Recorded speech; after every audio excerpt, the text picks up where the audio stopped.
So this is my final submission. It's a book titled Skeletons of the Anthropocene. This title was informed by my second unit in this course and came from, I did the shoot at the greenhouse, those themes of liminal space as a representation of grief. The greenhouse, as I mentioned in my second unit, was the sort of culmination of that idea, and I thought that the framework of the greenhouses, I saw them as almost like skeletons. The framework seemed skeletal, so that's where the title came from. I've moved on from the original themes, and as you'll see in the book, the themes of grief and liminal space are still there, but the focus has shifted towards specifically these kinds of abandoned places. So you have the elements of human influence, man, nature, and mind, mental health. I'll quickly run through the book. On the first page you have a description, the phonetic spellings of skeleton and Anthropocene here, with a description of both here.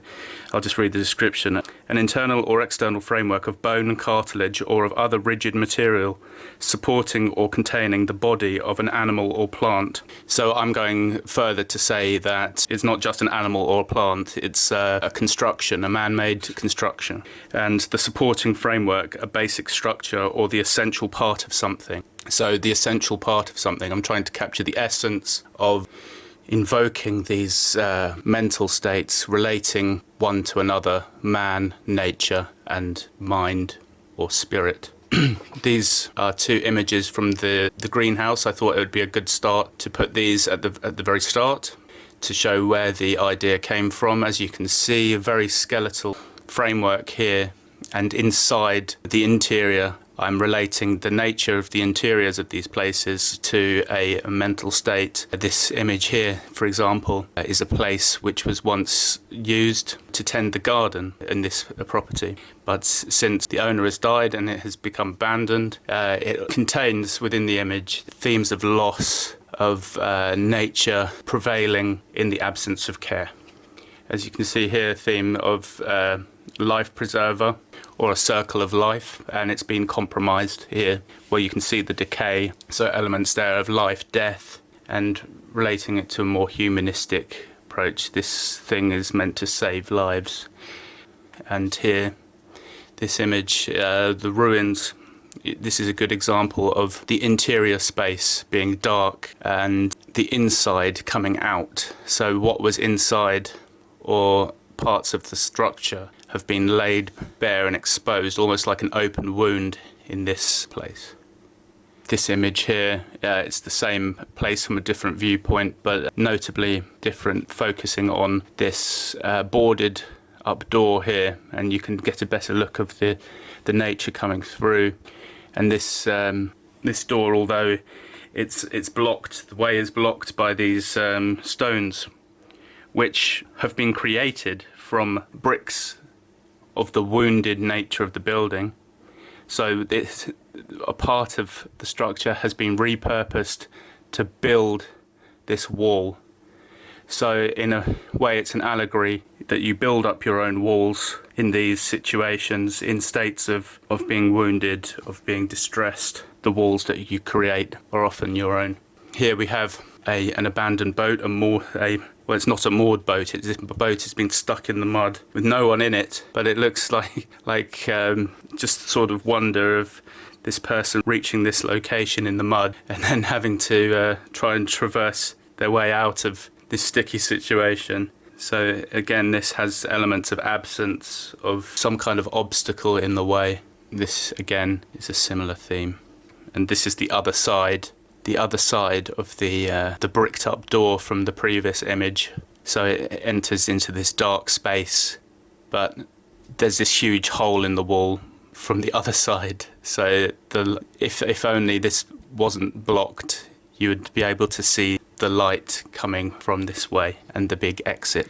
So obviously sometimes, yeah, again, it's your own, building up your own walls to a point where you can't see the obviousness of the route to recovery. This here is from a different shoot. I might add at this point as well, all these images are coming from... Oh, hello, we've got a little bug. All these images were taken just before or during the pandemic lockdown, which happened. So most of these were taken out on walks, which I've been doing. And every walk that I do, it's almost like psychogeography. I take all the routes that I've never walked down or never come across before, and it's taken me to some really interesting sort of isolated places. I've got to see a lot of places that I'd never realised were there. This one here was taken in Throwley in Kent, and this one was taken in Luddenham. So that's sort of the span of my my walking. But this represents, like, it's an empty watering can. It needs refilling, and it was in the porch of a church in Throwley Church. So if you relate it to a corporeal human aspect, again, it's an empty vessel which needs refilling. But also I just really like the like the watering can. Very sturdy old watering can.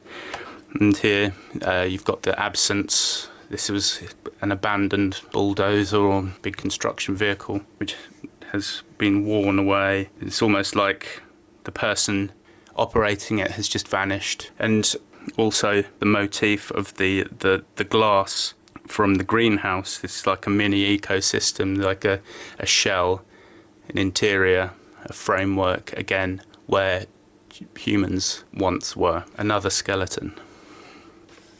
Some black and white images. These were taken in Eastling, and this here, it's also used in the short film which I created, but I've done it in black and white. I really like this scene. There was a fire burning which was left untended, and again, like, the workers, all the equipment here suggests that there would be people working here at this time, with the fire in the background, with the smoke billowing and everything.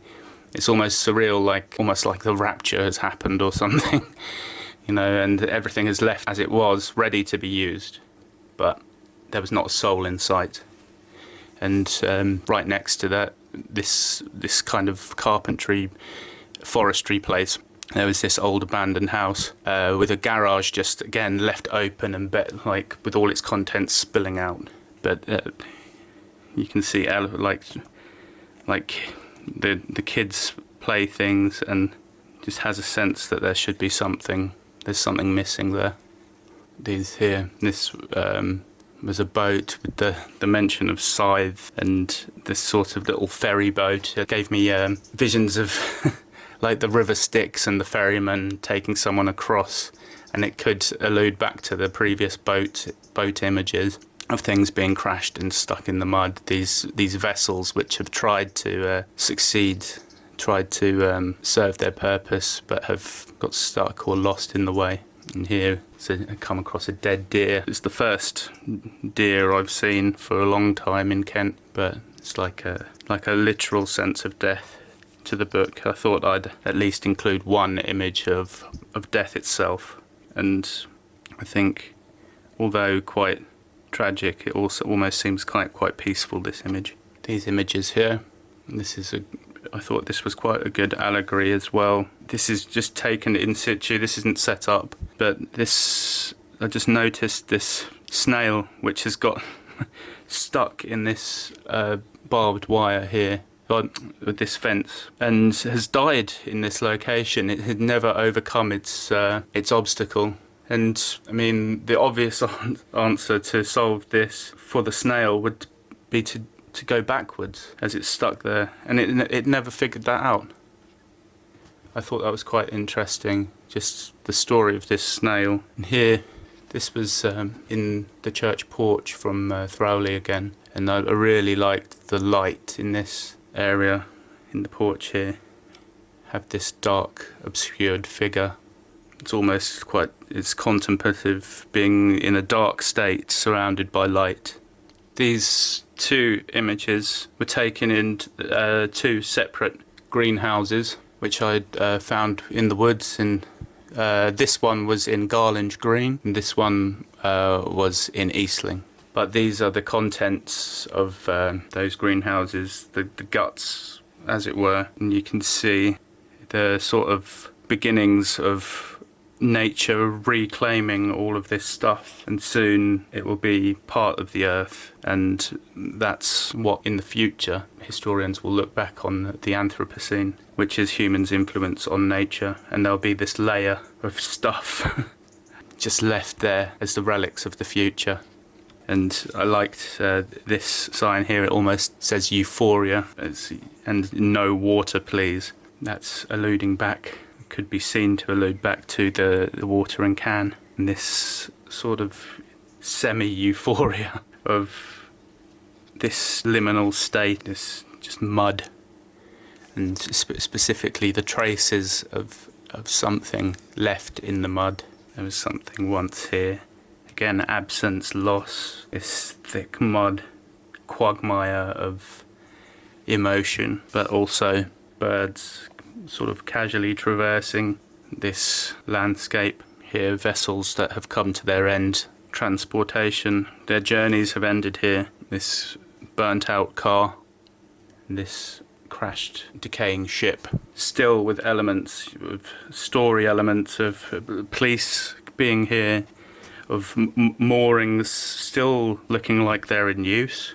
Just the stories that you could tell of their journeys in the past. But here they lie. One could argue that they're not at their end. They're just merely transitioning to some other state. Another theme, not the theme, but motif, writings, graffitis, human elements that on the landscape, especially in the rock here, someone's carved, gouged deeply into this rock the letters JP, KP. So they obviously really wanted to be remembered in this way.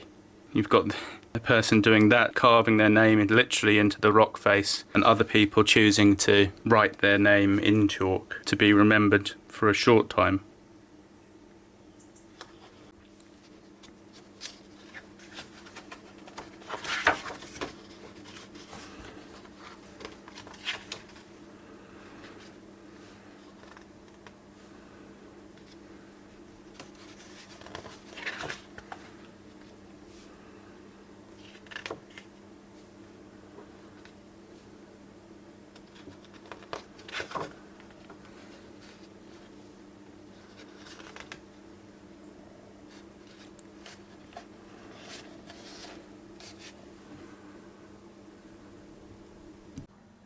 As you can see here, this is my exhibition plan.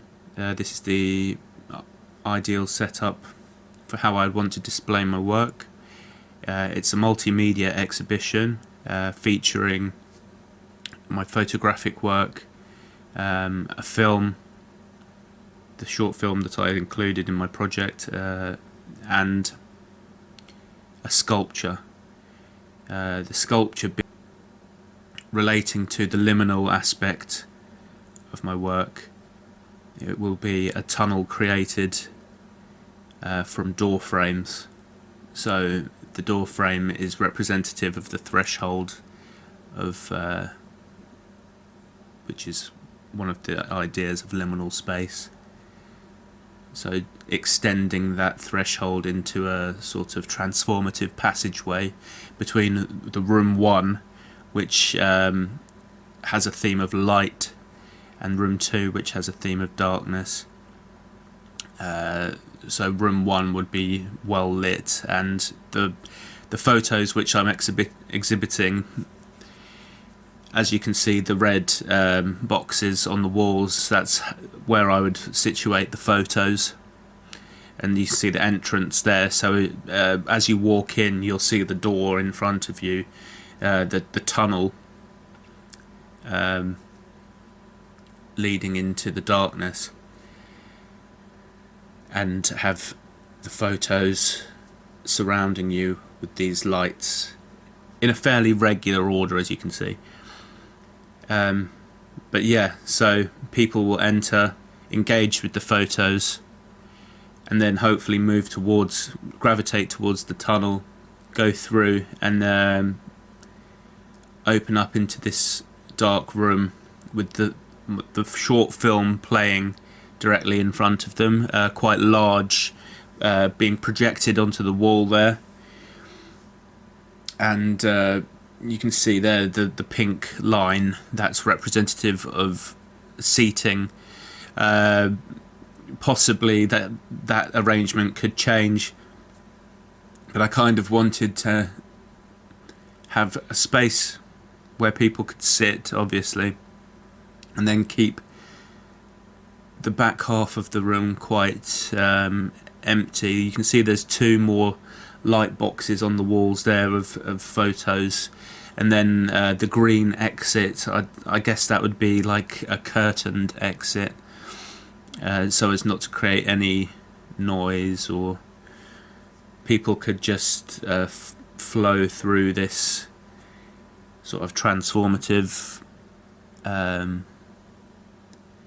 exhibition.